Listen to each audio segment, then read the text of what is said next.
Today's question is from a customer of ours, Zoo on Wheels, and they actually sent us a video. And the video, what's happening is the faucet, when they open it, they get no pressure. Okay, this is a very common problem. The first thing that I always ask is it only happening in that specific fixture? So in this case, it's a kitchen faucet, as you saw in the video. And you can see that they've already taken that little aerator off.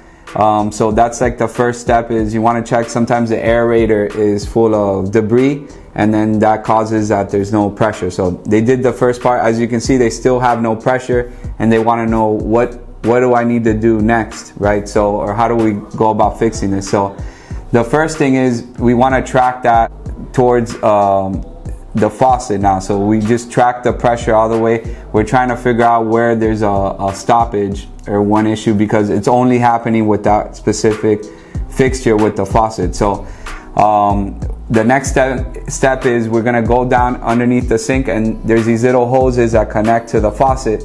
What we're gonna wanna do is go ahead and close those angle stops, remove those hoses up there.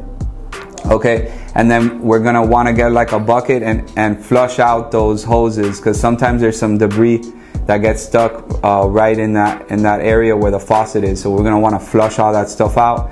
Sometimes you're gonna see little rocks or things that are inside that hose. The next step is connect it back and see if the faucet has pressure. If that doesn't work, then we gotta go to the next step. So we're gonna take the hose completely off and check the angle stop, because sometimes maybe the angle stop is closed or it's not opening all the way full, so you're getting less pressure. And sometimes the debris is stuck between that angle stop and the hose. So you're gonna definitely wanna take the hose off at the bottom now, and then flush that out with a little, sometimes I use like a little bucket, or you can use like a little Tupperware or something to put underneath, so you know most of the water doesn't fall all over your cabinet. So you want to dry that up after. But you know, that's basically what happened. There's some type of debris from that angle stop all the way to the faucet itself. If none of that works, then the next step is probably check what's going on behind that angle stop.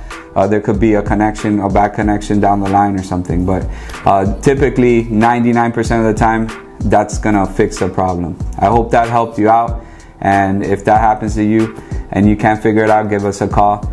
And if you like this video, please leave a comment below. That always helps us out, and give us a like. If you have any other questions, let us know. Thanks, and have a great day.